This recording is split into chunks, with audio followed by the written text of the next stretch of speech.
questionnaire interactif, on vous demande du coup de suivre les instructions suivantes.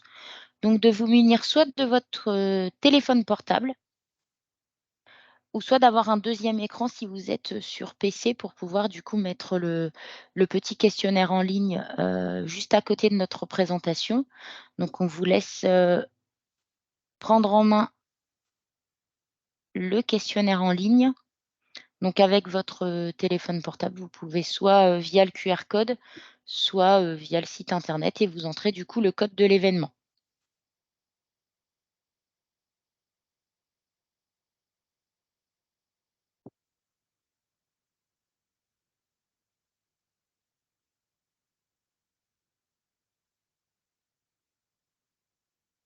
Donc je vois qu'il y a des nouvelles personnes qui se sont connectées.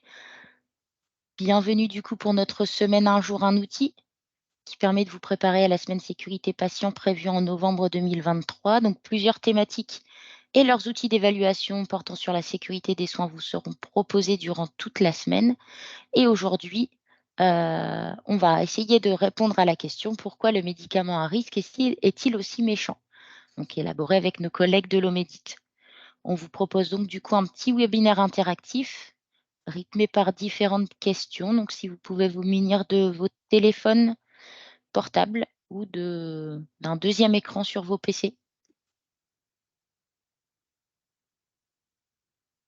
Hop, si c'est OK, vous pouvez l'indiquer dans la conversation, comme ça on sait que vous êtes prêts.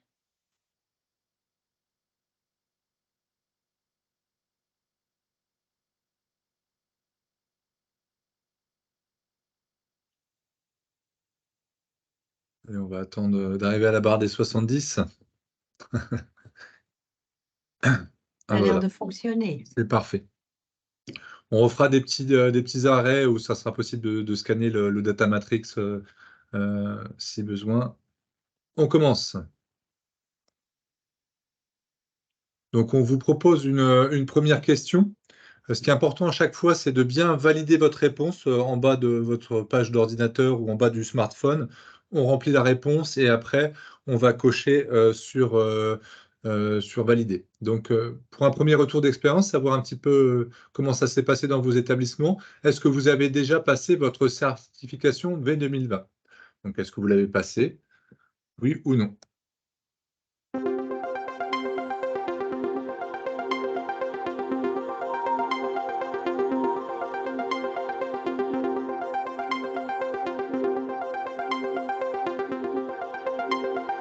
Voilà, oui ou non, et ne pas oublier de valider, parce qu'on voit qu'il y a des gens qui sont connectés qui n'ont pas encore validé la réponse. On va laisser encore un petit peu de temps pour les gens qui peuvent trouver. Oui ou non est bien validé en bas de l'écran.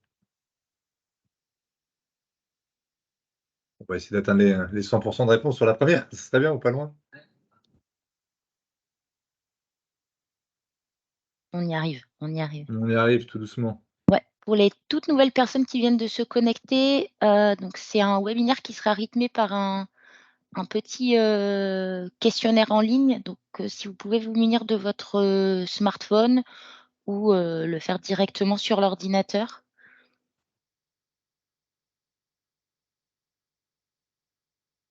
Donc oui ou non est validé. Bon. Allez. Donc les résultats. On a quasiment 2 tiers des établissements qui ont déjà passé leur certification, en tout cas des participants, qui sont dans les établissements. Ça permet d'avoir un bon retour par rapport à ça. Alors avant de démarrer, je vois qu'il y a des personnes qui ne nous entendent pas. Si est-ce que c'est qu'une seule personne? Si jamais cette personne, vous pouvez vous déconnecter, vous reconnecter. Voilà, si vous pouvez relancer Teams, s'il vous plaît. Merci. Alors oui, donc au niveau de la certification, donc on fait des rappels, on va essayer de passer rapidement sur cette partie. Donc, le nouveau référentiel V 2024 mis à jour avec les nouveautés, V 2024 est sorti très récemment. Donc avec toujours la même mise en page, hein, plusieurs chapitres, qui sont déclinés en plusieurs objectifs, déclinés même en plusieurs critères. Donc, on a 3 chapitres, le chapitre 1 sur le patient, le chapitre 2 sur les équipes de soins et le chapitre 3 sur l'établissement de santé. On a toujours 15 objectifs et 17 critères impératifs qu'on verra du coup ensuite. Au niveau de la boîte à outils HAS, au niveau du manuel de certification, donc on a le chapitre numéro 1 dédié exclusivement aux patients. Donc, on va regarder si le patient est informé, s'il est respecté, si ses proches sont associés. On a le 2e chapitre sur l'équipe où là, on sera plus sur la pertinence des parcours, des actes, des prescriptions, si on a une coordination de la prise en charge du patient, si les équipes maîtrisent les risques liés à leur pratique. Et ensuite, on a une partie sur l'établissement avec tout ce qui est définition des orientations stratégiques, sur le travail en équipe, le leadership, la démarche qualité, etc. Donc, on vous a mis le lien vers le nouveau manuel de certification, donc avec l'actualisation pour les nouveaux critères de janvier 2024.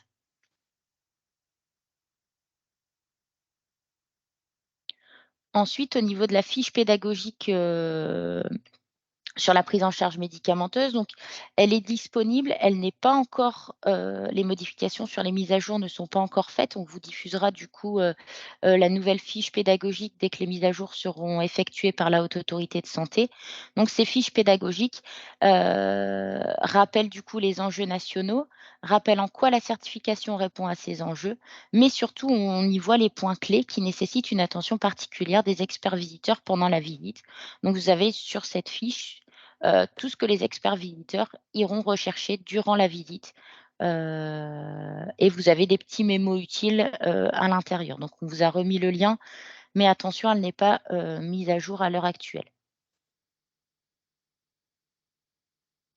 Ensuite, il y a les autres fiches pédagogiques en lien du coup avec la prise en charge médicamenteuse. On a l'évaluation de la douleur, on a l'évaluation de la prise en charge des personnes âgées, on a l'évaluation de la prévention des infections associées aux soins. Donc là, on vous a remis également les fiches pédagogiques et les liens que vous pouvez retrouver du coup sur le PowerPoint.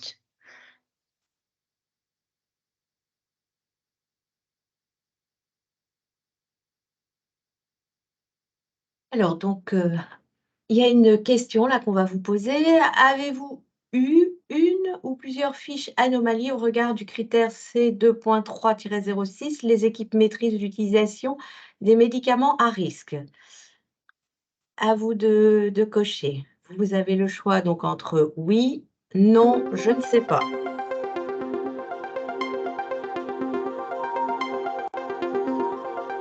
Surtout, ne pas oublier de valider votre réponse. Vous appuyez sur un choix, mais après, il faut aller en bas de l'écran, en bas de l'écran d'ordinateur ou du smartphone pour valider que la réponse soit prise en compte.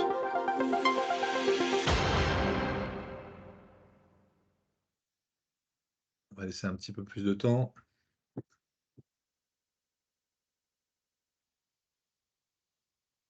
Oui, oui, non concerné, vous pouvez répondre je ne sais pas.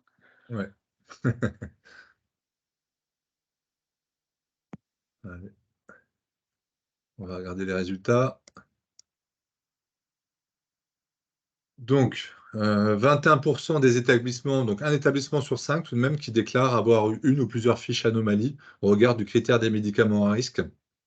La moitié non, et l'autre ne sait pas par rapport à ces résultats de certification. 1 sur 5 quand même. Donc, petit rappel sur les critères impératifs. Donc, il y a 3 niveaux de critères. Il y a des critères standards, donc ça, c'est les attendus de la certification. Des critères impératifs, c'est ce que la HAS ne veut plus voir dans les établissements. Et donc, si l'une des évaluations d'un de ces critères est négative, la HAS donne le droit de ne pas accorder la certification. Et ensuite, on a les critères avancés, c'est des exigences souhaitées, mais qui sont non exigibles à ce jour. Donc, au niveau des critères impératifs, si l'évaluation n'atteint pas le niveau d'exigence qui est attendu, alors une fiche anomalie sera rédigée. Dans cette fiche anomalie, on retrouve l'impact sur le patient, les pratiques habituelles, la connaissance de l'établissement de cette situation, l'intégration dans sa gestion des risques et éventuellement est-ce que l'établissement a mis des mesures conservatoires ou a projeté de mettre en œuvre des mesures. Donc ça, c'est un argumentaire qui est partagé avec l'établissement et les experts visiteurs et qui aura du coup pour vocation à éclairer la prise de décision de la commission de certification. Donc, au niveau de la prise en charge médicamenteuse, on a un critère impératif, le critère 2.3-06, les équipes maîtrisent l'utilisation des médicaments à risque.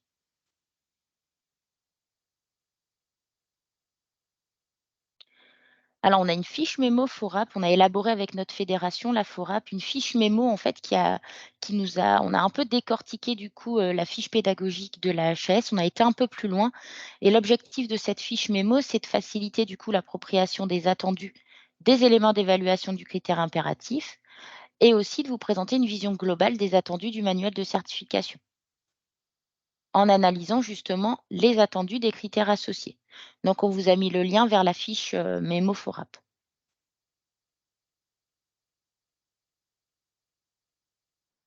Faudrait juste débloquer Cynthia, elle a besoin, c'est une petite parenthèse. Oui, je On passe va, allègrement. C'est Ça ce y que est, j'ai j'essaye le de nouveau faire. diapo. on va continuer en fait sur des questions. Il y a un petit challenge. Alors, là, c'était des sondages, mais là, on attend vraiment des réponses qui vont compter dans le petit challenge avec un podium.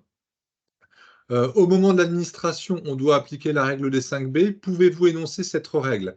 Donc là, c'est une réponse multipatient, donc il faut valider toutes vos réponses, si c'est patient, moment, forme, et à la fin valider.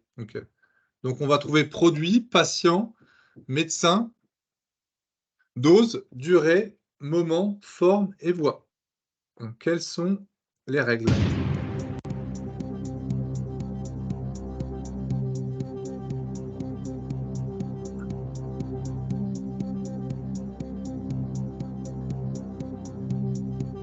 Donc on le redit, sélectionnez l'ensemble des bonnes réponses et à la fin, on valide.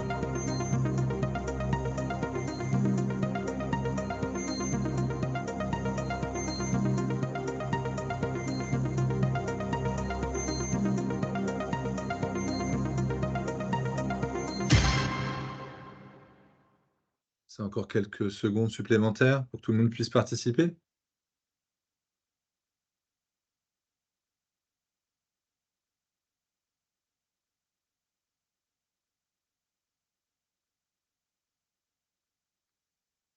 Allez, les réponses correctes. Donc le bon produit, le bon patient, la bonne dose, le bon moment et la bonne voie. Donc on a des réponses, c'est peut-être le moment et la voie qui était un peu moins mise en évidence. Bon, on est quand même heureusement autour des 90% de réponses correctes. Donc les éléments corrects, effectivement, autour des 5B, c'était effectivement patient, médicament, dose, voie et moment. La sécurisation de l'administration médicamenteuse repose sur cette règle fondamentale, la règle des 5B, administrer au bon patient le bon médicament, la bonne dose sur la bonne voie au bon moment. Donc ça implique de vérifier, avant toute administration, l'identité du patient à toutes les étapes de la PECM, de vérifier la concordance entre la spécialité prescrite et celle à préparer administrée, de vérifier la dose et le calcul de la dose, surtout lorsqu'il s'agit de médicaments à risque ou d'une préparation injectable à destination d'un dispositif de programmation, de vérifier pour la voie la cohérence entre la voie, les modalités d'administration, le médicament et l'état clinique du patient. Donc, c'est de s'assurer également de la compatibilité du matériel avec le système d'administration. Et le bon moment, vérifier l'heure et le rythme d'administration du traitement. Dans tous les cas, l'objectif de la prise en charge, en respectant la règle des 5B, en cas de moindre doute, si j'ai un doute, je vérifie et je n'administre pas. Donc c'est la règle qui est en place déjà depuis 2013. On vous a rappelé les outils de sécurisation et d'auto-évaluation du guide HAS de 2013 qui est toujours en application. Et sur la diapo suivante, on vous a remis des outils de communication qui avaient été développés pour la SSP 2021, donc avec des flyers téléchargeables sur la règle des 5B et sur les 3P, donc c'est le contrôle ultime, bon patient, bonne prescription médicale et produit au moment où je suis en administration. On va passer sur la question suivante, Julien. Alors, que vous évoquent les médicaments à risque? Donc là, c'est une réponse. Il y a plusieurs réponses que vous pouvez mettre. Vous pouvez mettre un ensemble de réponses. À chaque fois que vous remplissez une réponse, vous appuyez sur valider et vous pouvez en remplir une nouvelle. Ça peut vous évoquer plein de notions.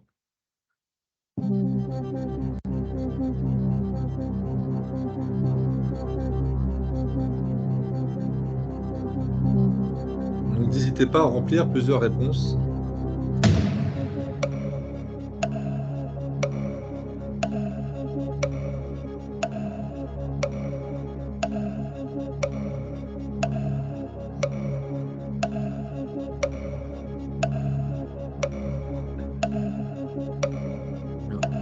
Vous êtes inspiré, en tout cas, c'est bien.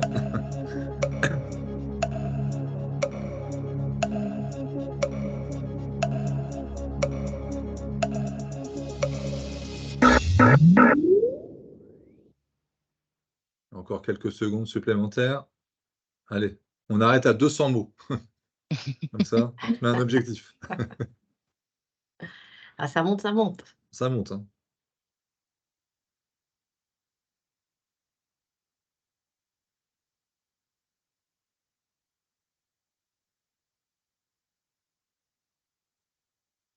Parfait, merci. Et presque. Hop. Alors, qu'est-ce qu'on va retrouver comme mot? Ah, donc c'est intéressant. On va retrouver en premier, en plus important, le mot danger. C'est vrai que forcément, il y a un certain danger avec les médicaments à risque, dangereux.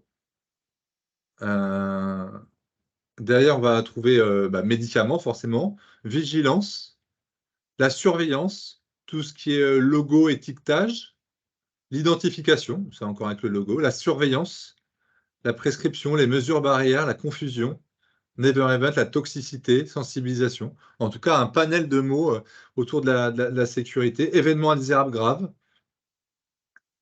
effet indésirable, marge thérapeutique étroite, antidote, logo. Bon, là, vous avez mis tout ce qui nous évoque les médicaments à risque. Là, on a tous les éléments.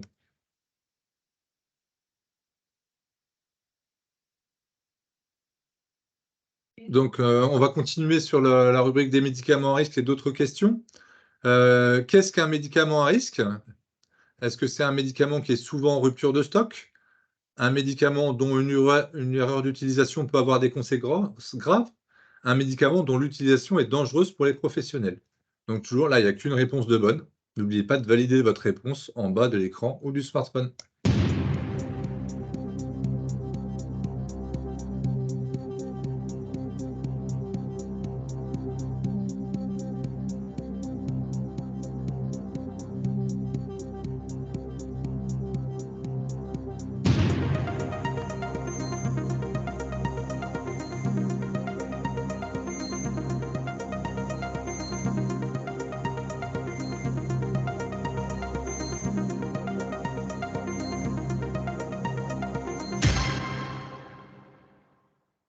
Encore quelques secondes supplémentaires.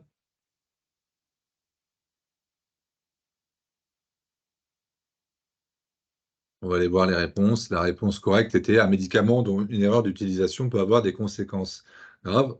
100% de bonnes réponses, là, vraiment, bravo. C'est exactement ça. Et on va faire un petit point sur le challenge, savoir où on en est au niveau des réponses. Donc, Ma en premier, L en deuxième, L Debré en troisième, JC et HPSC. C'est un mélange de bonnes réponses et aussi de rapidité. Donc, bravo à vous cinq et à tout le monde. Alors en effet, donc les médicaments à risque sont les médicaments dont une erreur d'utilisation peut avoir des conséquences graves sur la santé du patient et qui doivent faire du coup l'objet de mesures de sécurisation adaptées. Donc c'est des erreurs d'utilisation, que ce soit à l'une des étapes de la prise en charge, que ce soit au niveau de l'administration, la prescription, etc.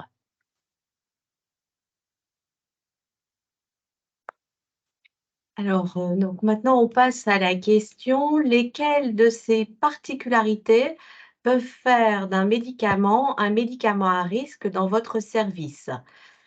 Donc, est-ce la marge thérapeutique étroite, les médicaments onéreux, la dénomination ou présentation à risque de confusion, les modalités d'administration particulières, les effets indésirables fréquents, l'utilisation peu fréquente, en lien avec les Never Events, les médicaments délivrés sans ordonnance? À vous de participer. Donc là, c'est important, on sélectionne l'ensemble des bonnes réponses et on valide à la fin, une fois qu'on est sûr d'avoir validé l'ensemble des bonnes réponses.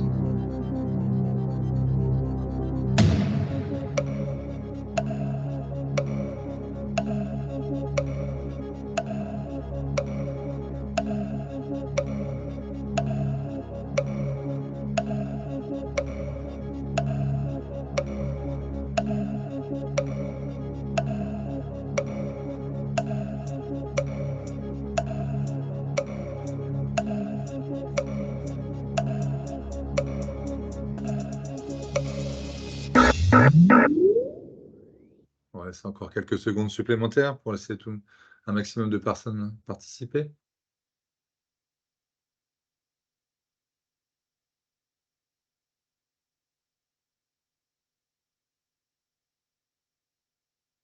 Allez, un 80. Non. On va bloquer les réponses. Donc, les réponses correctes. La marge thérapeutique étroite, donc ça faisait partie d'une des particularités. Donc, il y a 71% des participants qui ont bien répondu. Une dénomination, une présentation à risque de confusion, 82% des participants qui ont répondu.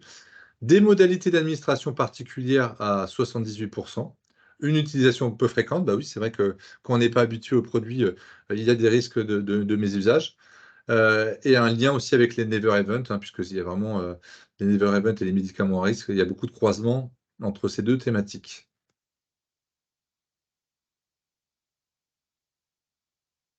Du coup, ce qu'il est important au niveau des médicaments à risque, c'est de bien les identifier, bien les sécuriser, mais il y a aussi les Never Events. Donc, si on reprend la définition de l'arrêté du 6 avril 2011 relatif au management de la qualité de la prise en charge médicamenteuse et aux médicaments dans les établissements de santé, les médicaments à risque sont des médicaments qui requièrent du coup une sécurisation de la prescription, de la dispensation, de la détention, du stockage et de l'administration et un suivi thérapeutique approprié. Il faut que ces médicaments à risque soient fondés sur le respect des données de référence afin du coup d'éviter les erreurs pouvant avoir des conséquences graves sur la santé du patient. Donc ça peut être anticoagulant, ça peut être les insulines, les anticancéreux, etc. Et il s'agit du coup le plus souvent de médicaments à marge thérapeutique étroite. Donc les erreurs d'utilisation des médicaments à risque ne sont pas forcément les plus fréquentes, mais elles ont des conséquences plus graves pour le patient. Et du coup, la sécurisation de l'utilisation des médicaments à risque doit obéir à 3 objectifs: de prévenir, détecter les erreurs, d'atténuer du coup les conséquences et du coup d'informer, sensibiliser les patients, les familles, les professionnels de santé sur les risques du coup liés à ces produits dans les établissements de santé. Donc là, on a repris la liste des 12 Never Events. Donc les Never Events, ce sont les événements qui ne devraient jamais arriver. Donc vous les connaissez. Donc c'est une liste qui est établie par l'ANESM et la DGOS d'événements qui ne devraient jamais arriver. Donc, les Never Events, ce sont des événements indésirables graves évitables qui n'auraient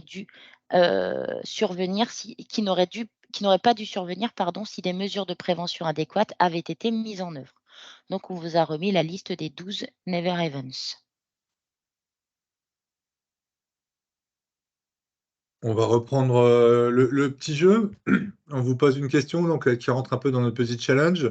La liste des médicaments à risque est un document établi par la NSM applicable à tous les établissements de santé.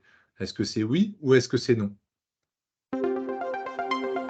Une nouvelle fois, bien valider votre réponse à la fin en bas de l'écran ou du smartphone.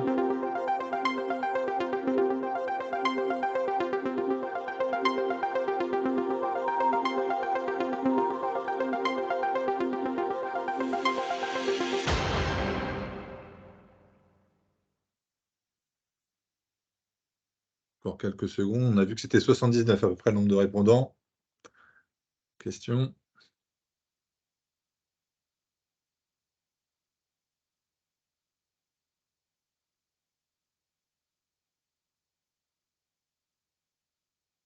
Allez. N'hésitez pas à réactualiser la page s'il y a une déconnexion aussi, des fois ça peut arriver.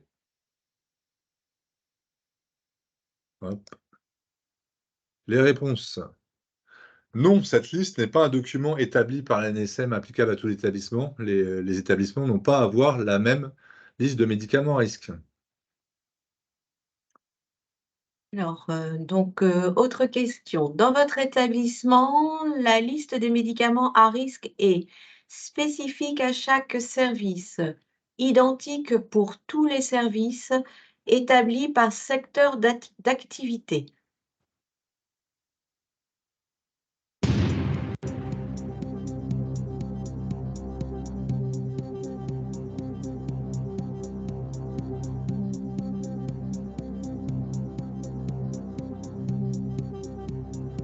Donc là, on est sur un sondage plutôt, d'avoir un retour de pratique de votre établissement. Comment avez-vous élaboré la liste des médicaments à risque?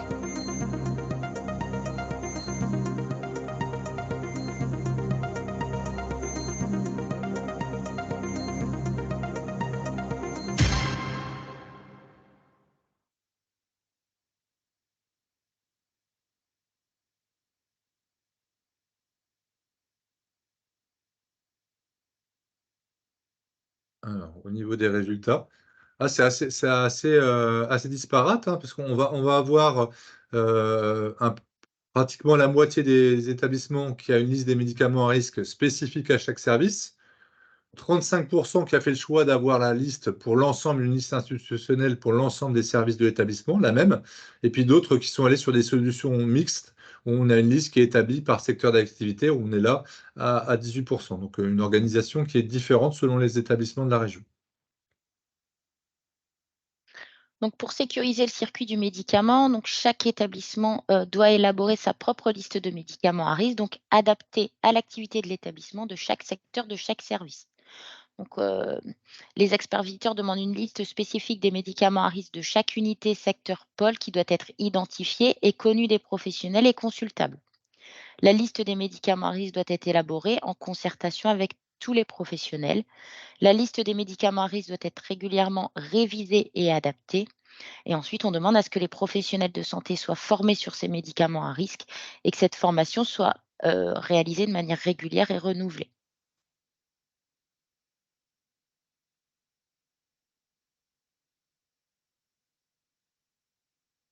On va reprendre une petite question là-dessus aussi. Le but, c'est d'avoir un retour, une fois de plus, de vos pratiques, des choix de médicaments à risque dans votre établissement. Quels médicaments à risque avez-vous identifiés ou sont identifiés dans votre établissement?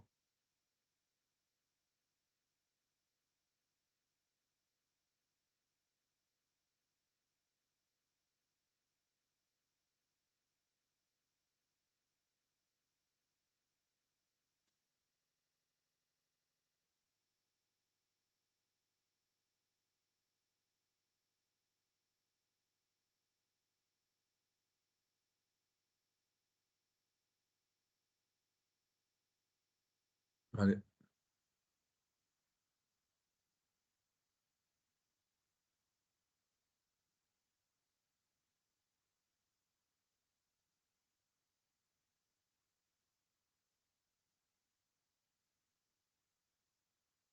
Dans une dizaine de secondes, on vous laisse pour répondre? Après,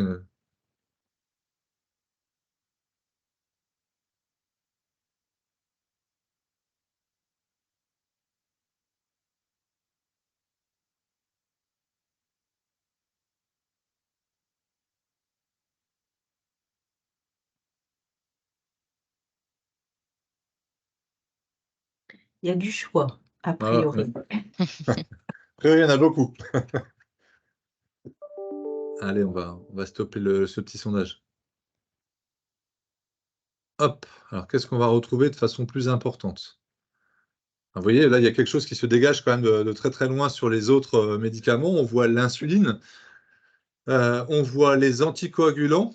Après, l'insuline peut s'écrire de différentes façons. Ça peut être donc les morphiniques, on a tout ce qui est morphine stupéfiant, le méthotrexate, le KCl, potassium, forcément, tout ça on le retrouve sous d'autres termes.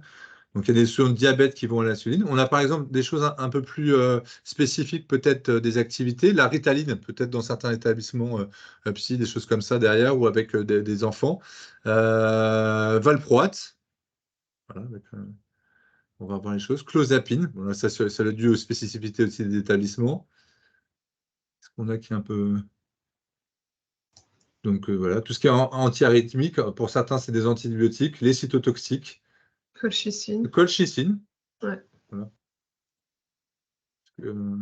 La Ritaline, une fois de plus. Qu'est-ce qu'on a d'autre? Lamotrigine. Donc après, on a des AOD, les ABK qui vont être les anticoagulants, mais qu'on voit sous d'autres façons. Et le fer L'oxygène. injectable.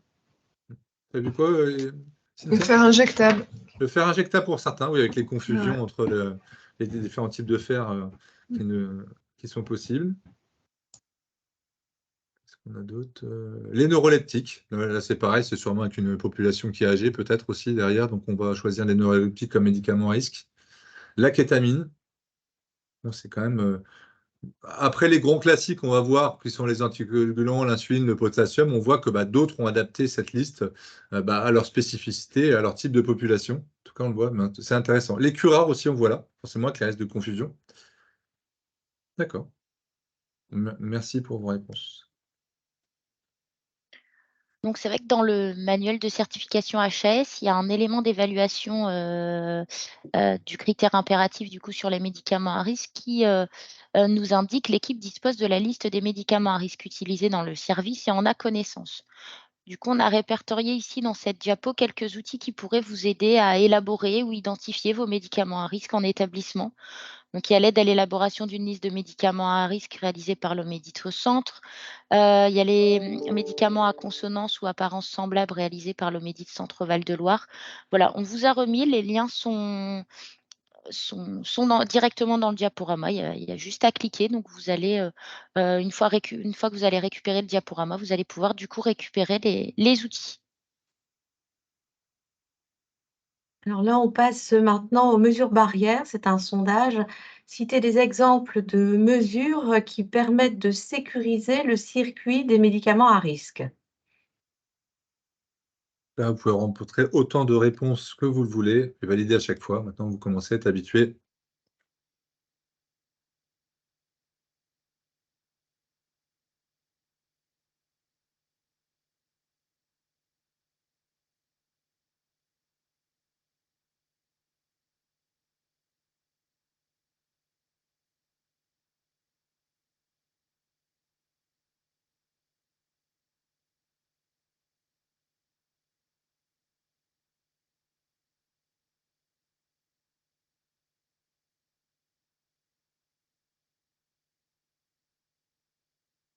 Là, je vois qu'il y a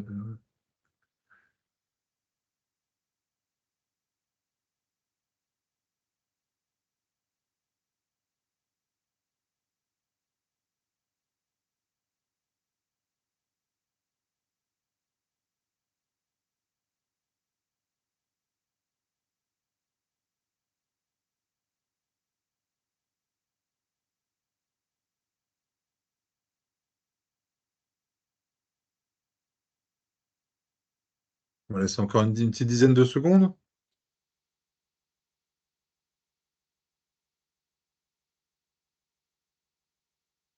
On va voir si on trouve des convergences dans vos retours.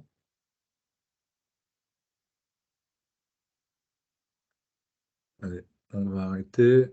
Hop. Vous êtes bien inspiré également là.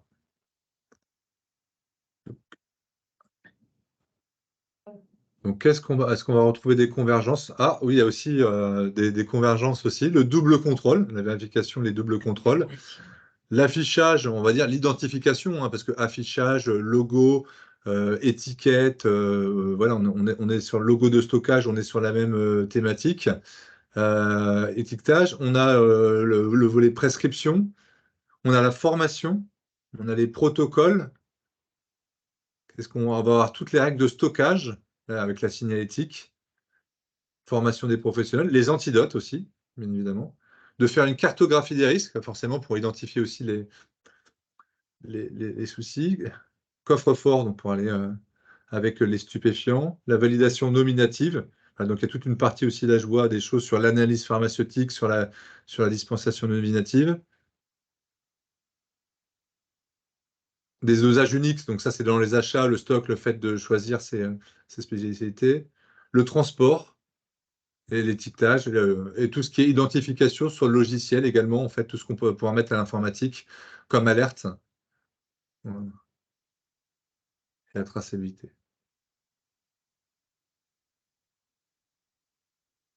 Donc on vous a listé un petit peu les mesures barrières, que vous pouvez utiliser en établissement, c'est quelques idées, hein. Donc l'habilitation des professionnels, que ce soit prescription, administration, la formation des nouveaux arrivants, des identifications visuelles comme des pictogrammes, on vous en a mis un là juste en bas de la diaporama. Les stockages séparés, le choix de conditionnement qui est adapté, la sécurisation informatique, la prévention des interruptions de tâches au niveau des professionnels de santé, le double contrôle, les protocoles dédiés, la disponibilité des antidotes et des protocoles associés. Donc voilà, c'est non exhaustif, hein, mais voilà, c'est quelques mesures barrières que vous pouvez mettre en place dans vos établissements.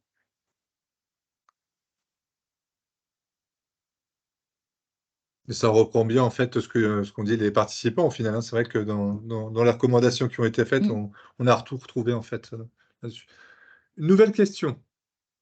Donc, lors de la visite de certification, par quelle méthode est évalué le critère 2.3.0.6 ? Les équipes maîtrisent l'utilisation des médicaments à risque. Est-ce le patient traceur, le parcours traceur, le traceur ciblé ou l'audit système? Donc là, il n'y a qu'une réponse de valable. Donc, vous choisissez la réponse et vous n'oubliez pas de valider.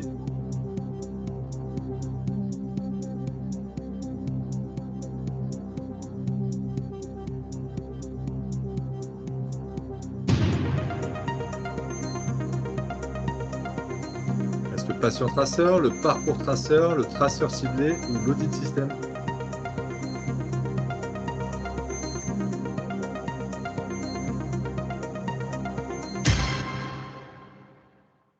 On va laisser une petite dizaine de secondes supplémentaires. Vous puissiez tous répondre.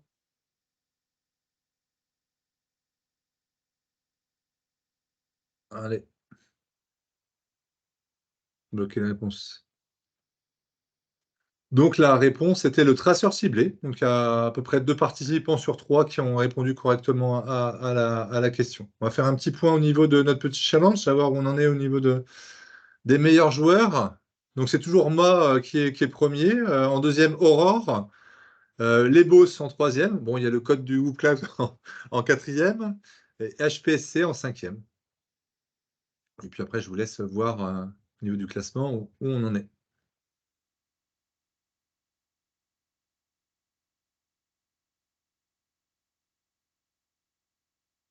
Donc, en effet, le critère 2.3.0.6, les équipes maîtrisent l'utilisation des médicaments à risque. Ce sera bien évalué au regard du traceur ciblé. Donc, au niveau de ce critère, on remarque qu'il y a des petites nouveautés par rapport avec les mises à jour faites par la HS pour la V2024. Donc, on remarque qu'il y a en bas du descriptif, leur liste est évolutive et prend en compte les retours d'expérience et les never even. C'est ce qu'on disait tout à l'heure. Donc, la liste des médicaments à risque est adaptée et connue. Et ensuite, on a remis en vert, du coup, les références qui ont changé depuis cette mise à jour. Donc, au niveau des nouvelles références, on a les flash sécurité patient. Et on a le décret également de février 2022 relatif aux conditions techniques de fonctionnement de l'activité de médecine nucléaire. Donc voilà, ça c'est vraiment les nouveautés, vous les retrouvez du coup avec les astérix en vert. Et donc c'est bien un traceur ciblé qui vient évaluer ce critère. Donc les experts visiteurs iront sur le terrain, notamment regarder si les équipes disposent de la liste des médicaments à risque utilisés dans leur service et si les équipes en ont connaissance. Est-ce que les équipes disposent des règles de stockage des médicaments à risque et est-ce qu'elle en a connaissance? Et est-ce que les professionnels sont sensibilisés et formés aux risques spécifiques, du coup, induits par l'utilisation de ces médicaments à risque? Donc, si on reprend un petit peu la méthode du traceur ciblé, en fait, c'est vraiment les experts vont vraiment, du coup, partir d'une donnée d'entrée et ensuite réaliser tout le circuit. Donc, si on prend par exemple l'exemple d'un traceur ciblé sur une prescription médicamenteuse, les experts visiteurs iront vérifier, du coup, la mise en œuvre des bonnes pratiques au niveau de la prescription. Ensuite, ils se rendront au niveau de la pharmacie pour vérifier la mise en œuvre des bonnes pratiques de dispensation. Ils iront voir au niveau du transport pour vérifier la mise en œuvre des bonnes pratiques au niveau du transport des médicaments et ensuite ils iront dans le service interroger les professionnels sur la mise en œuvre des bonnes pratiques d'administration. Donc on part bien d'une donnée d'entrée, donc là c'est la prescription médicamenteuse et ensuite il y a la reconstitution du circuit par les experts visiteurs. Les experts visiteurs vont identifier les professionnels qui sont impliqués, vont échanger avec ces professionnels pour vérifier du coup les bonnes pratiques et si besoin vont consulter du coup les documents. Donc il y a 8 traceurs ciblés qui ont été définis par, la HAS. Donc on a du coup celui du circuit du médicament et des produits de santé, donc celui qui nous concerne aujourd'hui. On retrouve également la gestion des événements indésirables graves, la prévention des infections associées aux soins. Donc là, c'est plusieurs traceurs ciblés. Donc c'est 8 traceurs ciblés qui ont été définis par la Haute Autorité de Santé. Pour vous aider, on a élaboré avec l'Omedit, différentes grilles traceurs ciblés. Donc au niveau des Hauts-de-France, on a élaboré la grille traceur ciblée insuline qu'on a proposée aux établissements, en 2022 en auto-évaluation. Donc la grille, est disponible, donc il vous suffit de cliquer sur le titre pour, retrouver la grille. Et ensuite, on a un tout nouveau, donc l'Omedit a réalisé la grille traceur ciblé anticoagulant, donc c'est une nouveauté 2023. Donc pour une diffusion courant novembre, si je ne me trompe pas, et avec du coup un appel à volontaires. Si vous souhaitez tester la grille, n'hésitez pas à nous envoyer un petit mail et du coup, on vous enverra la grille, traceur ciblé anticoagulant réalisée par l'Omedit Hauts-de-France, pour tester du coup, la grille avant de la diffuser en région.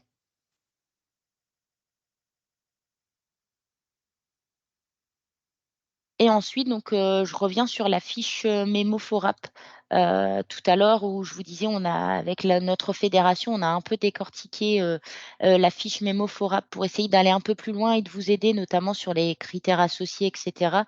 Et du coup, dans cette fiche, Mémoforap, on a réalisé une petite grille Quick Audit, médicaments à risque, donc, relue par le réseau Médit également.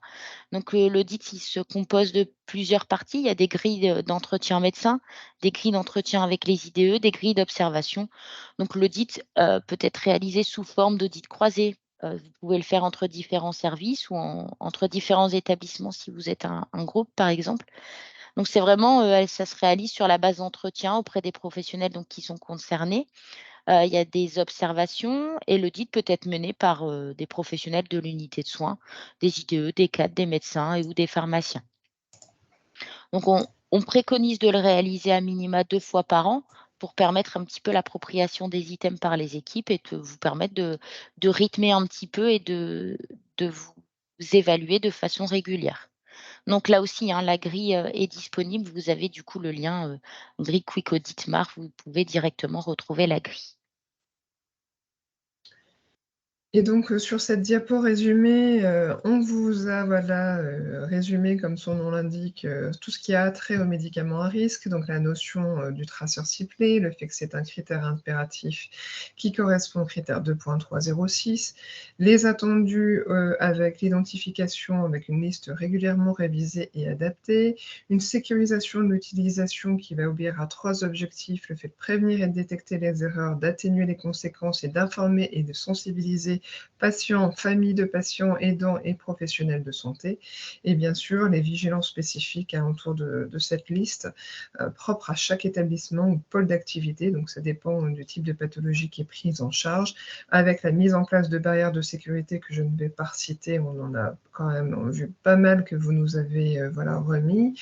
Les médicaments principalement concernés, bien entendu, donc des médicaments avec des dénominations à risque de confusion, mais également des médicaments en marche thérapeutique étroite ou avec des modalités d'administration particulières, comme peuvent être les médicaments radiopharmaceutiques, mais également on peut imaginer les médicaments qui vont être à marche thérapeutique étroite ou des morphiniques qui seraient administrés avec une pompe. Voilà, c'est typiquement ce genre de produit.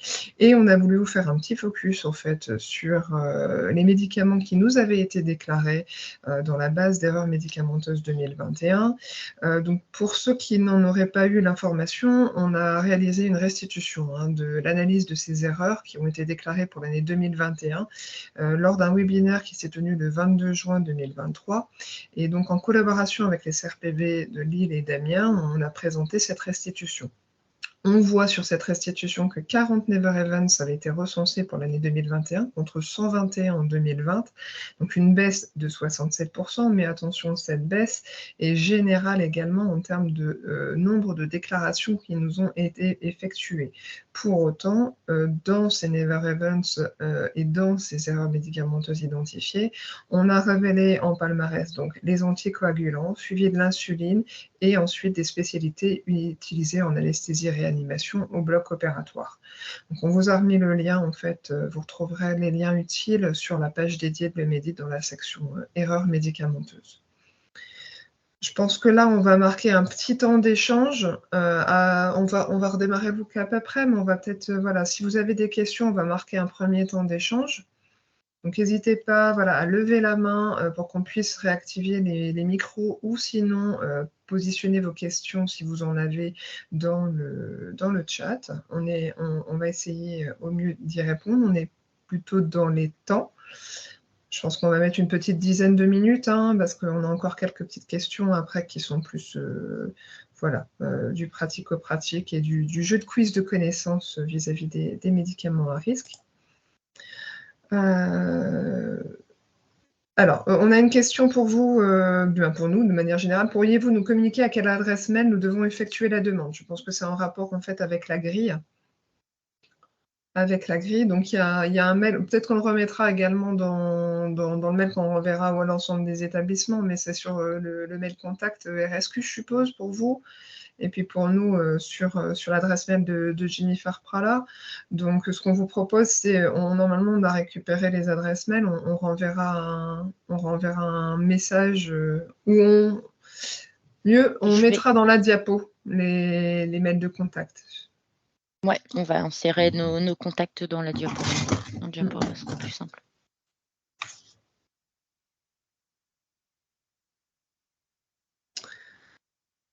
Alors, on a déjà eu des réponses qui ont été faites sur le chat. On a un volontaire, le CH d'Hirson, déjà qui se manifeste. Ensuite, Cédric a déjà répondu également, il a complété sur le type également de traceurs qui pouvaient être pris, notamment également les stupéfiants, les dérivés sanguins, les produits thermosensibles. On est à GHICL qui est partant aussi. Écoutez, parfait. Alors par contre, Arthur Boudran, je ne sais pas quel établissement c'est. Si vous pouviez repréciser quel établissement.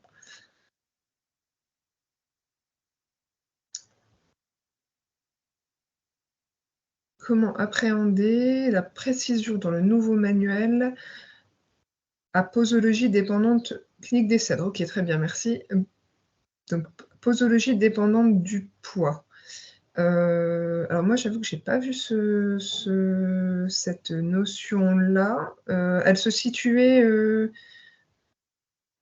pas au niveau du médicament risque, ou alors j'ai fait une lecture un peu trop, voilà.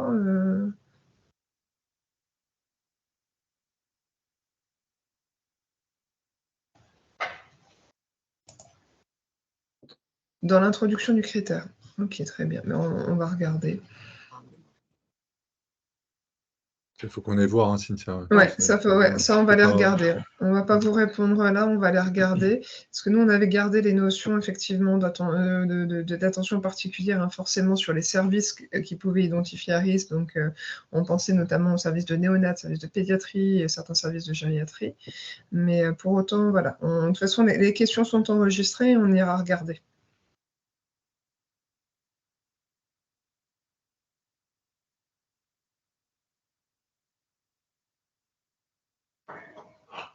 Personne n'a de questions? Dites-nous si jamais ça ne fonctionnait pas, si vous leviez la main et qu'on ne le voit pas. N'hésitez à nous le dire.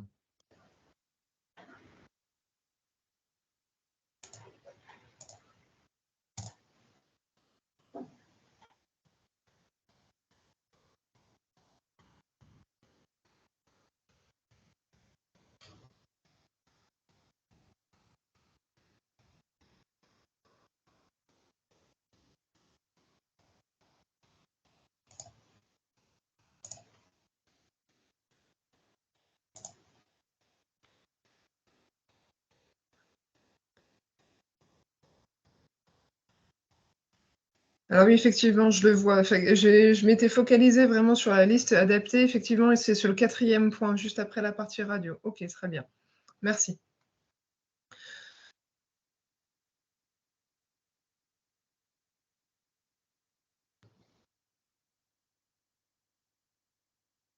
Les experts peuvent-ils challenger le contenu de la liste d'Emar? Non, en théorie, c'est votre liste. C'est vous qui définissez votre liste. Surtout s'il y a un sens et vous expliquez pourquoi vous avez choisi tel ou tel médicament. Ils sont pas normalement. Après, on estime, je ne sais pas si on a déjà parlé, mais qu'il y a certains qui pourraient l'être si vous les utilisez de façon automatique, que ce soit l'insuline, les anticoagulants ou les morphiniques. Mais après. D'autant plus qu'ils ont mis des nouvelles références en ce sens. Ils ont mis en fait, sur la diapo justement concernant le critère, voilà, vous verrez des accolades, mais effectivement, ils ont remis toutes les nouvelles références autour des FSP, donc avec le flash sécurité dédié au potassium, celui dédié au MAR, celui dédié au curare également, et celui dédié au bon usage des opioïdes désantalgiques. On a vraiment un focus effectivement sur ces produits-là, opioïdes et médecine nucléaire, et également l'arrivée avec le nouveau décret relatif au fonctionnement de l'activité de médecine nucléaire qui a été pris en compte. Donc, on n'a pas encore eu de retour sur théoriquement ces petites modifications entre guillemets à la marge en termes de référence. En tous les cas, ce qui est certain, c'est que ce qu'il faut vraiment voir, c'est le côté d'une liste qui va être évolutive, qui va être adaptée à votre établissement, qui aura pris en compte les retours d'expérience, les never events que vous auriez pu avoir, ou le type d'erreur qui a été voilà, que vous avez retrouvé dans votre établissement. C'est vraiment la prise en compte en fait de votre de votre profil qui est important.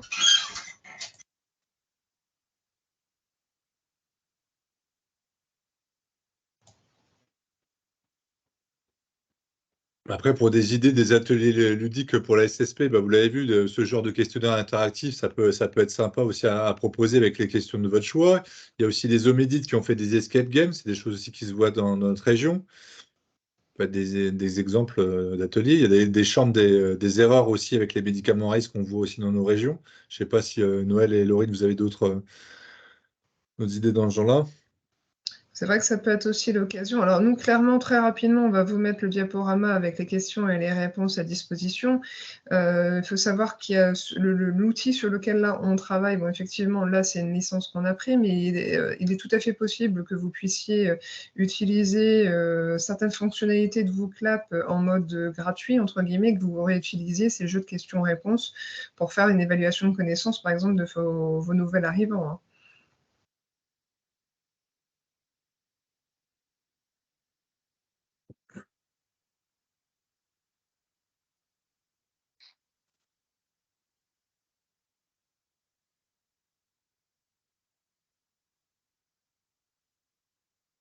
Oui, tout à fait, on est bien d'accord. Le thème patient, acteur de sa propre sécurité.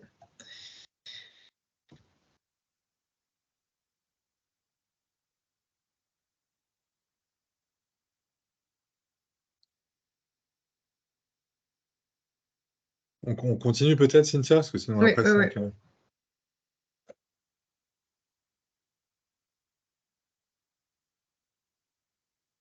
Alors là, on va aller plus en détail. On a des questions sur des marques, nous, des médicaments à risque que nous avons nous-mêmes identifiés. Donc là, c'est vraiment plus, on va plus dans les connaissances des médicaments, des situations à risque. Donc il faut que vous repreniez votre smartphone ou sinon l'écran d'ordinateur qui a servi, puis on va reprendre les questions qui sont un petit peu plus compliquées Plus spécifique. et plus spécifiques surtout peut-être, plus compliquées. Alors là, on va partir sur les AVK. Quelles sont les réponses exactes concernant le traitement par les AVK? L'initiation de traitement par Préviscan fluindione n'est plus autorisée depuis le 1er décembre 2018. Madame Dupont, hospitalisée et sous traitement AVK le matin. L'IDE se rend compte de la non-administration de la veille au soir. Il est décidé de doubler la dose suivante. Un rythme d'administration supérieur à 1 fois par jour doit vous alerter. La valeur de l'INR est ininterprétable 12 heures après la modification du traitement. Pardon, la valeur de l'INR est interprétable, excusez-moi, est interprétable, c'est important, 12 heures après la modification du traitement. Une valeur d'INR à 10 n'est pas associée à un risque hémorragique accru.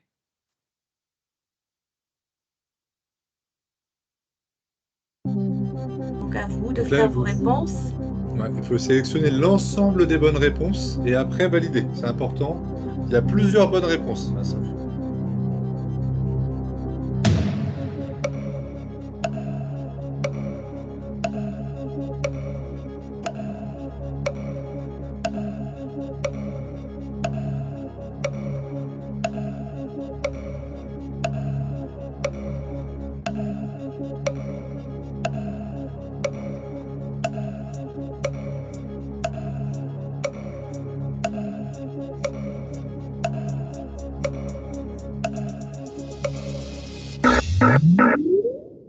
Là, ça répond moins vite. Ça veut dire qu'il y a plus de choses à lire aussi.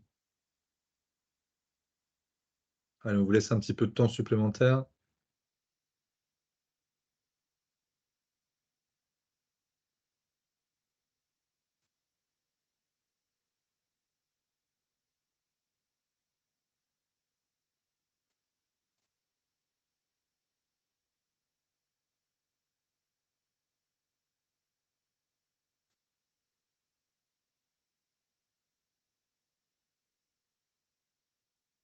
Encore une dizaine de secondes.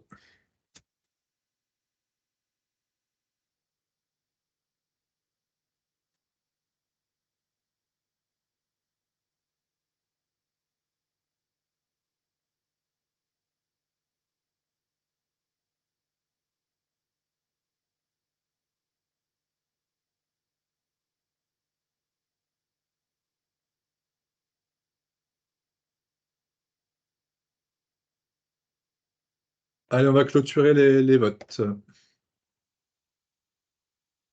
Donc, il y avait 2 réponses qui étaient positives. Ah, ça, c'est très intéressant, le retour qu'on a par rapport à ça. Donc, bien évidemment qu'un rythme d'administration supérieur à 1 fois par jour doit vous alerter.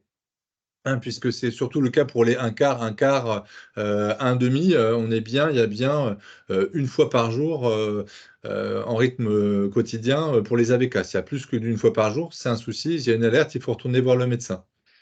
Donc ça, vous l'avez trouvé à 90%. Par contre, au niveau de l'initiation de traitement, donc ça, c'est l'ANSM qui avait derrière, en décembre 2018, respécifié les conditions et l'initiation de traitement par FebriScan n'est plus autorisée. On est uniquement sur le renouvellement des traitements. Donc c'était ça les 2 réponses qui étaient bonnes.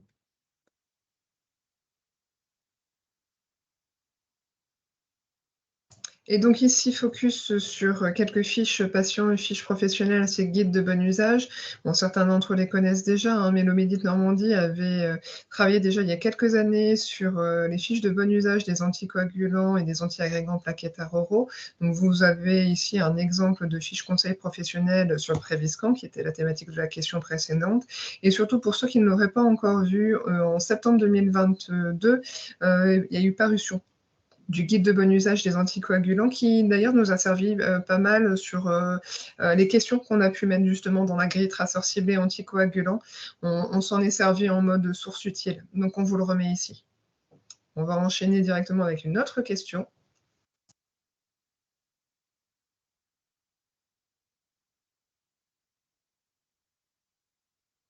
Donc là, on est sur une question. Un patient atteint de troubles de la déglutition a une prescription de dabigatran, Pradaxa. Est-ce qu'il est possible d'ouvrir la gélule afin d'administrer le traitement? Oui ou non?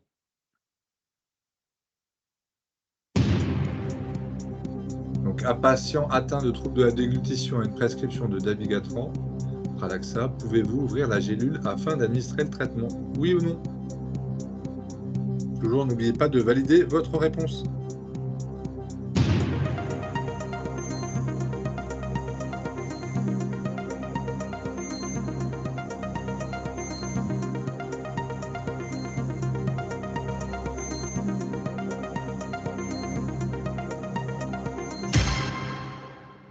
Je vous laisse encore une petite quinzaine de secondes.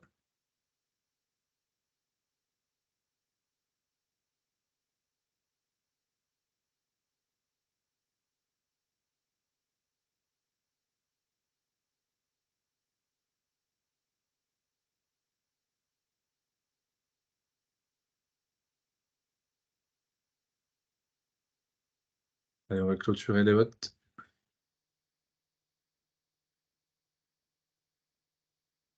Donc la réponse était non, donc c'est bon à 80%. On va aller voir un peu dans le détail. Cynthia va nous donner quelques explications à ce sujet. Petit point sur le challenge, savoir si c'est toujours Ma qui est le meilleur joueur. Ouais, bon, là, Ma, le code du jeu qui est deuxième, troisième Horreur, Harley Boss, Fellery Winnie en cinquième.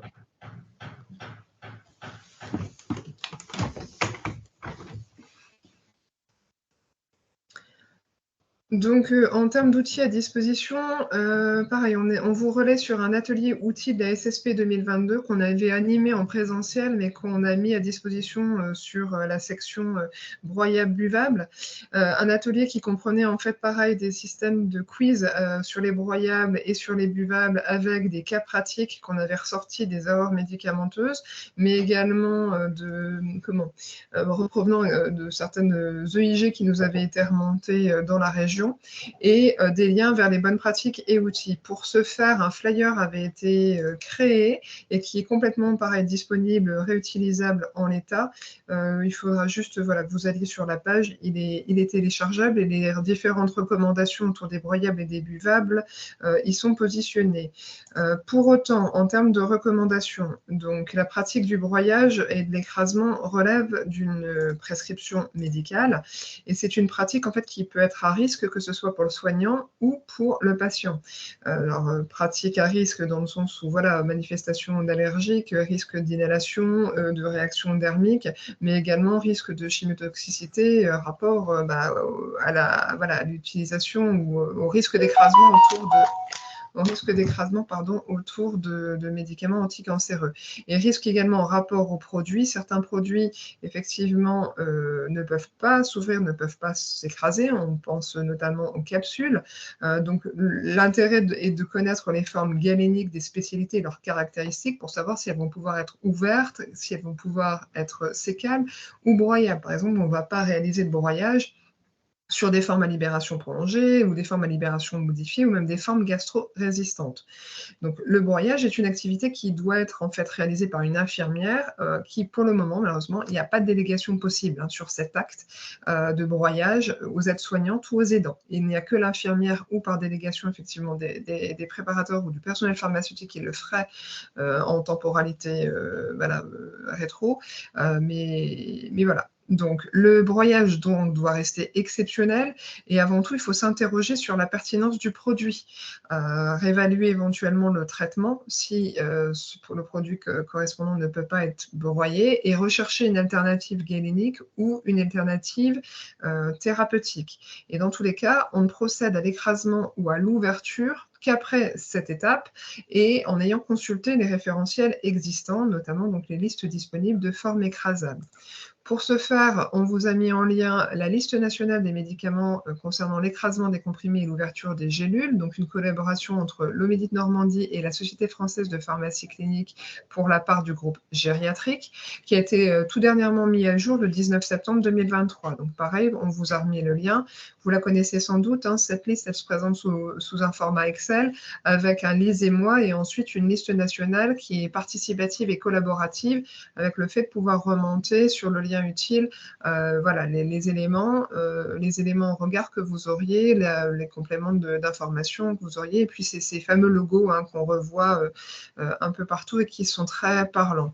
Donc, pour ce qui concerne le dabigatran, donc le dabigatran existe sous les dosages de 75, 110 et 150 mg, c'est une forme galénique de gélule, et effectivement, la gélule ne peut pas s'ouvrir, il n'y a pas d'alternative en soi galénique dans le sens où il n'y a pas de forme buvable, il n'y a pas d'autres formes existantes de dabigatran. Et le risque derrière, bien évidemment, c'est le risque de surdosage et de saignement en cas d'ouverture de la gélule parce qu'on vient casser la galénique. Donc, dans ce cas bien précis, là, il va falloir se rapprocher du médecin et partir vers un autre type d'AOD pour cette spécialité. Alors, on a listé un autre outil, mais que vous aurez dans la diapo, qui est beaucoup moins utilisé. On a vraiment fait focus là-dessus. Et pour votre information, donc l'application qui existait il y a encore quelques temps n'est plus fournie, elle n'est plus alimentée et plus mise à jour. Donc vraiment, focalisez-vous sur le lien qu'on vous donne. C'est le dernier, c'est le plus actuel, c'est celui qui est mis à jour. Normalement, vous ne devriez même plus, sauf si vous l'avez encore sur vos smartphones pour certains, vous ne devriez plus pouvoir accéder à l'application SFPC qui existait. Donc c'est vraiment cet outil-là qui fait foi au niveau national. On va passer à une autre question. Alors, cette fois-ci, c'est les questions sur le potassium. Les règles de bon usage du potassium injectable préconisent Pour les hypokaliémies légères à modérées, privilégiez une forme orale. Rangez le potassium à distance des autres électrolytes. Ne jamais diluer la solution. Administrez la solution diluée toujours par une perfusion intraveineuse lente avec un maximum de 1 g de potassium par heure. Ne pas dépasser la concentration finale de 8 g par litre.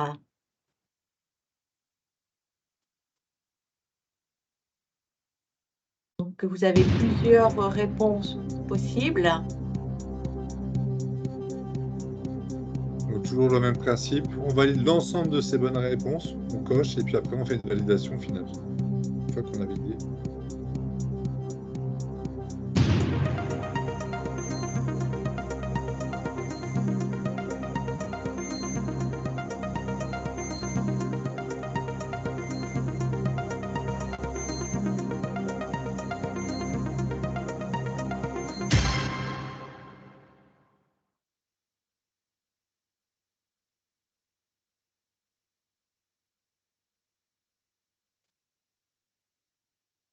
Je vous laisse encore quelques secondes pour pouvoir répondre. C'est vrai que les questions étaient plus longues, les intitulés de les réponses aussi.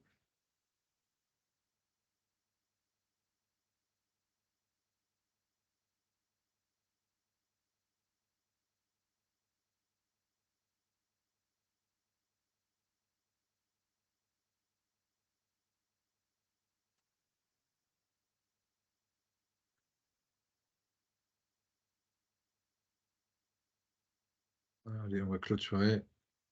Encore quelques temps.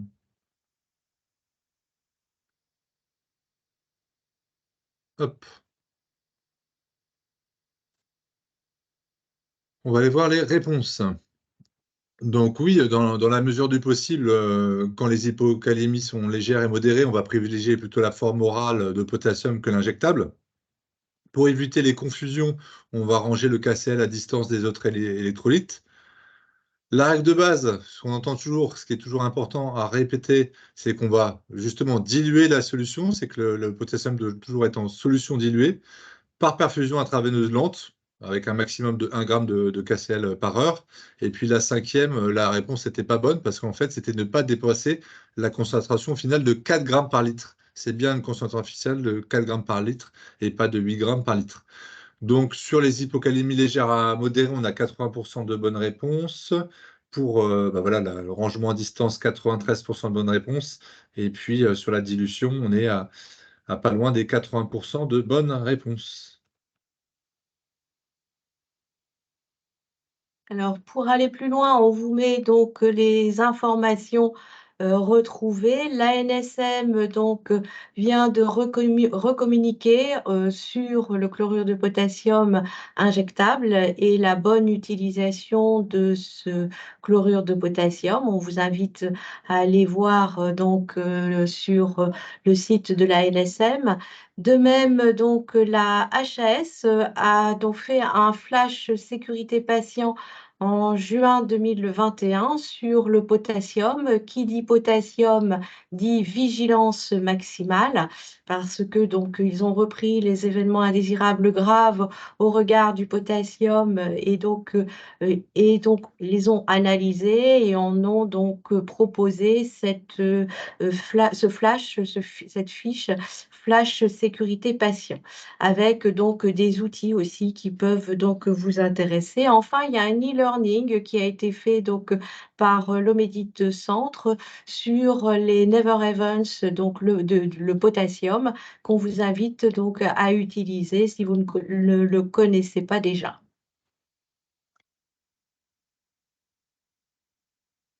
On va continuer. Là, on va être sur le sujet de l'antidote et on va essayer donc de relier l'antidote aux médicaments concernés. Là, vous avez un ensemble de spécialités ou de médicaments. Là, un ensemble d'antidotes et le but, c'est de relier les deux. Vous allez voir, ça change un petit peu au niveau de l'applicatif. Un antidote correspond forcément à un médicament. On ne peut pas avoir l'antidote qui est répété plusieurs fois. Et pour vous aider, quand vous aurez fait un choix, vous verrez que dans les sélections, les médicaments d'après, il y aura une petite flèche au début qui montrera que vous avez déjà utilisé l'antidote, ce qui vous permet de vous rappeler, parce que c'est vrai qu'il y a pas mal de spécialités. Donc, quel est l'antidote de la morphine? Quel est l'antidote de l'héparine? Quel est l'antidote du dabigatran Pradaxa? Des AVK de façon générale, du méthotrexate, pardon, de l'apixaban et l'Ikis. Et voilà. Puis là, on a un choix qui apparaît, des choix d'antidotes qui apparaissent sur votre écran. Donc, à chaque fois, on choisit, là, il y a la spécialité, on met l'antidote au regard, et puis on fait médicament par médicament pour valider au final après derrière. Et je vous le redis, pas 2 fois le même antidote là-dessus. Donc là, on va vous laisser un petit peu plus de temps parce que c'est un petit peu plus compliqué à prendre en main au niveau de l'application.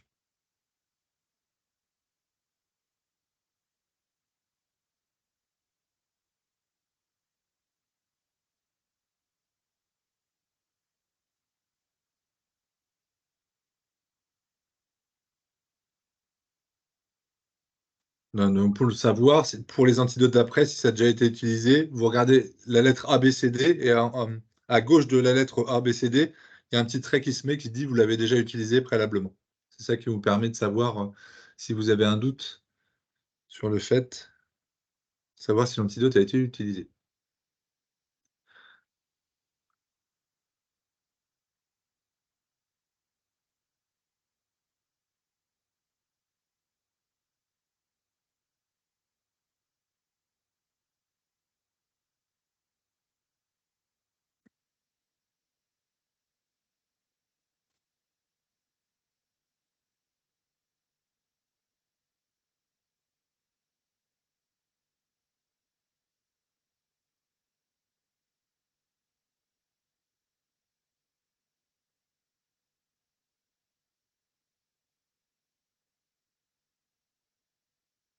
Allez, encore quelques secondes.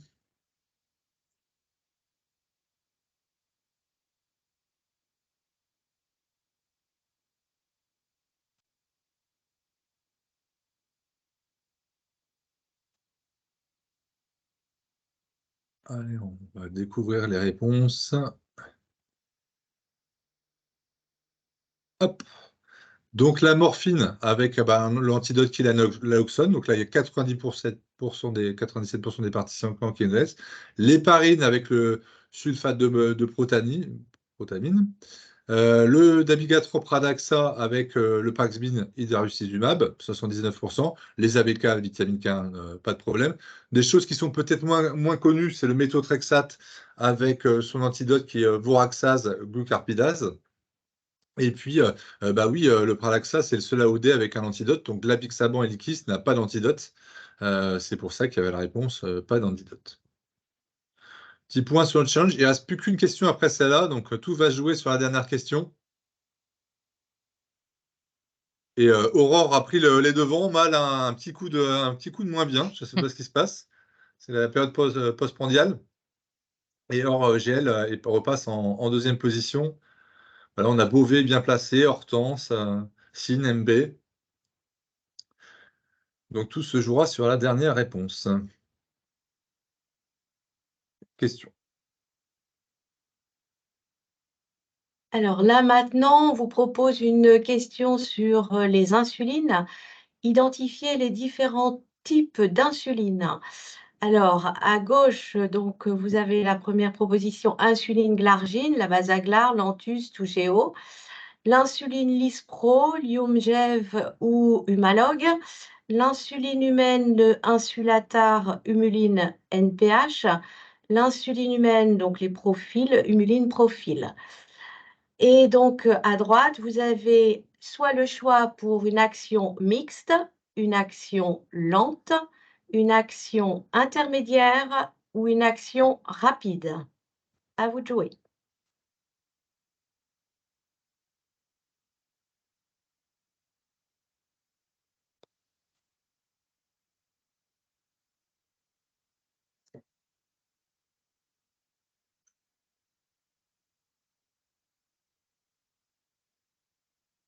On va laisser un petit peu plus de temps. C'est quand même des réponses qui sont plus difficiles à mettre. Il y a plusieurs choix.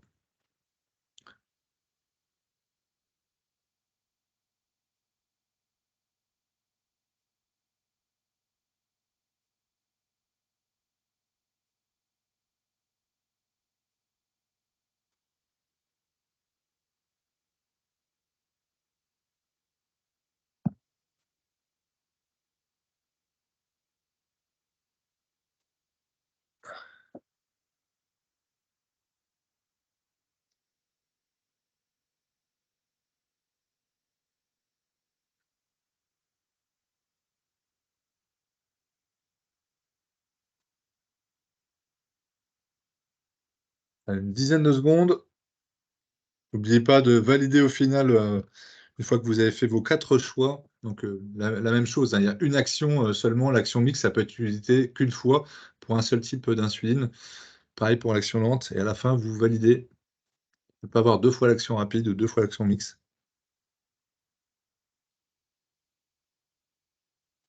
Les réponses. Ça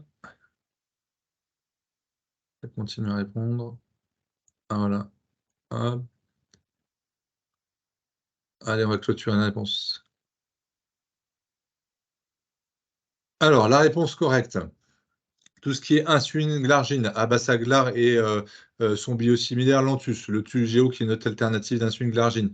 On est bien sur une action lente. Donc là, vous aviez trouvé à 83%. L'insuline Lispro avec l'Humalog et son biosimilaire qui n'est pas facile à prononcer, donc je vais éviter. C'est une action rapide. Donc là, c'était 58% de bonnes réponses. L'insuline humaine, Insulatar, Humulin NPH, là on est sur une action intermédiaire, donc vous avez 42% de bonnes réponses. Et l'insuline humaine, Humulin Profil, là on est sur une action qui est mixte, donc 42% de bonnes réponses. Donc là, le réseau qualité, vous avez prévu un lot, c'est ça, on m'avait dit pour le, pour le gagnant. Qui va gagner? Ouais. Hop. Alors, on va voir les meilleurs joueurs. Donc, Aurore, qui a gagné notre petit challenge. Bravo à elle. Or, j'ai le code, sûrement un bot qui est deuxième. Et Signe en troisième. Beauvais qui a monté à la 4e place. Ma qui finit quand même dans le top 5. MB, elle, Hortense, Sophie, HP, SM. En tout cas, merci d'avoir participé à ce petit jeu.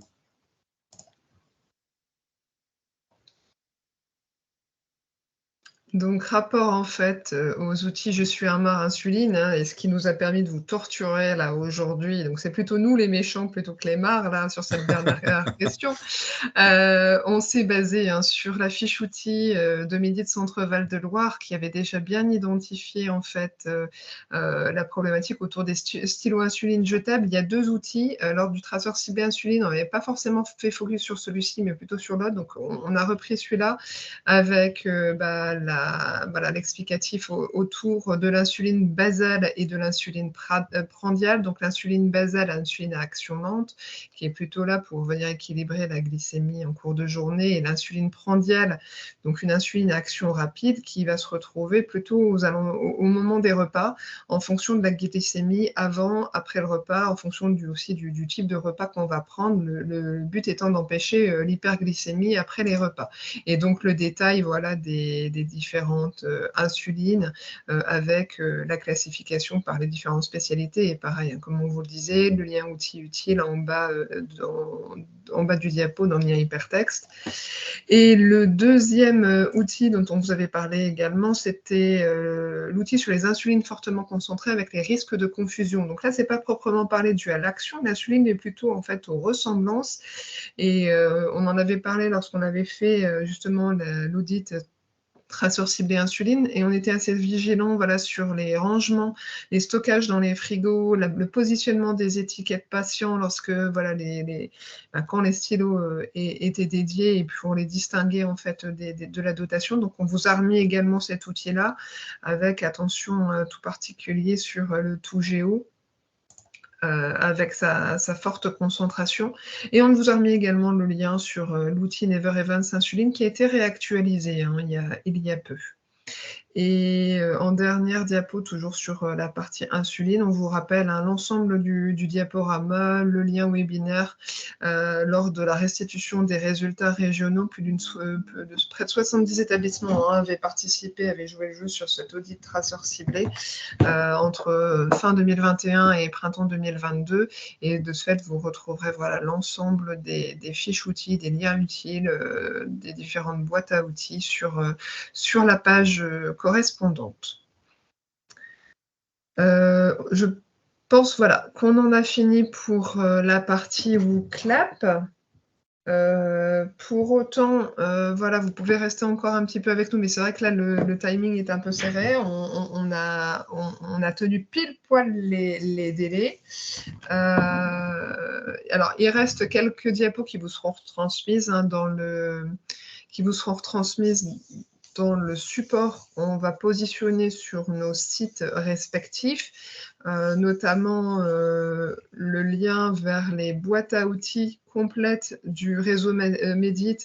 Donc voilà, parce que là, vous voyez ici que sur la partie Médit Normandie, Médit Bretagne, Médit Centre-Val d'Or, qui sont qui font beaucoup de choses autour des Never Events depuis des années. Il faut savoir qu'en fait, en termes de réseau Médit, on a recensé l'ensemble des outils autour de la PECM et ça a été positionné dans un outil qui est un outil Google Sheet. On vous a mis le lien de ce fait sur le diaporama d'après avec le petit mode d'emploi pour pouvoir aller sélectionner l'ensemble des outils. Donc là, moi, je vous ai fait un focus sur le critère 2.306, vu que c'était la thématique du jour. Mais bien entendu, sont recensés tous les outils PECM du réseau, de toutes les régions qui ont remis à plat et réactualisé leurs outils. Il y aura sans doute une actualisation dans le cadre de la SSP. Si on a le temps en termes de réseau de le faire, bien entendu, on vous recommuniquera dessus et ça sera dans tous les cas sur la même page. Donc, derrière les images, vous avez un lien actif sur la page. Sinon, dans tous les cas, c'est la page dédiée à la certification. En bas de page certification, vous retrouvez toutes les présentations. Et oui, alors bien entendu, j'oublie, mon Dieu, j'oublie les FSP. Alors les FSP, on en a beaucoup parlé. Il y a une section qui est dédiée, pareil, sur notre site. Sachez qu'on va vous interroger sous peu. Il y a la HAS qui va lancer un formulaire sur la connaissance des professionnels des FSP. Donc, ça ne devrait pas tarder d'ici une petite semaine. Donc, on va le relayer sur l'ensemble des établissements. Alors, bien sûr, au départ, ça va sans doute partir vers les boîtes mail des pharmaciens d'établissement. N'hésitez pas à le relayer également en interne, quitte à le relayer peut-être même lors de la semaine sécurité patient pour connaître en fait la connaissance qu'ont les professionnels de terrain de ces différents flash sécurité. Il y en a près d'une dizaine, plus d'une demi-douzaine rien que sur les produits de santé donc, qui sont sur le site, mais il y en a également bien d'autres sur les checklists du bloc opératoire. Et enfin, Laurine, voilà, la diapo de la fin, c'est effectivement que la semaine sécurité, en tout cas la préparation à la semaine sécurité patient nationale continue. Donc, Laurine, je te laisse. Oui. Alors, du coup, c'est vrai que ça continue. Donc, aujourd'hui, c'était pourquoi le médicament à risque est-il aussi méchant? Demain, on se retrouve pour l'identité-vigilance sur le bon soin au bon patient. Jeudi, ce sera sur l'éthique et la certification. Vendredi, ce sera sur la maltraitance avec une mise en pratique avec des vidéos, témoignages de pratiques professionnelles. Et lundi, ce sera la gestion du chariot d'urgence et des urgences vitales. Et les webinaires du 26 septembre qu'on a réalisé avec France Asso Santé sur l'implication des représentants des usagers dans la SSP et celui d'hier sur les incontournables du CREX vont être également disponibles sur notre site internet avec les replays. Voilà, je ne sais pas si vous avez des questions. En tout cas, merci à tous d'avoir participé activement au questionnaire.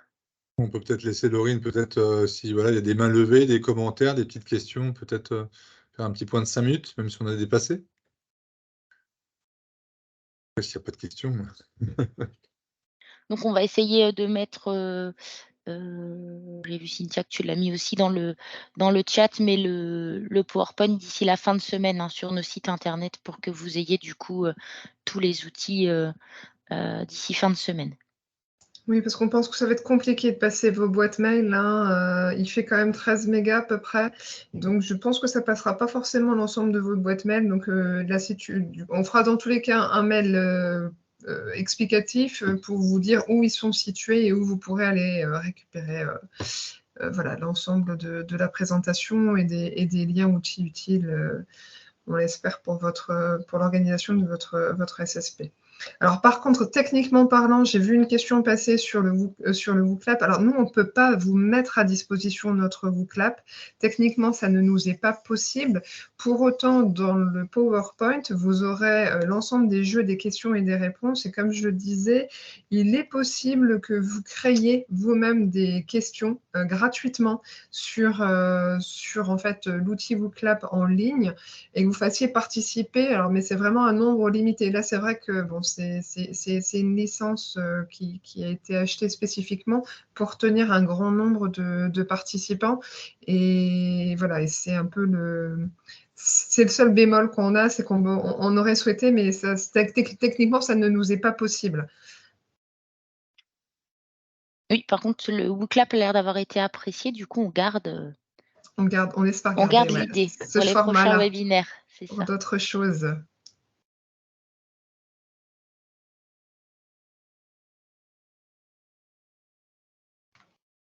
Bon, bah, du coup, s'il n'y a pas de questions, je vous souhaite une belle après-midi, une bonne fin de journée.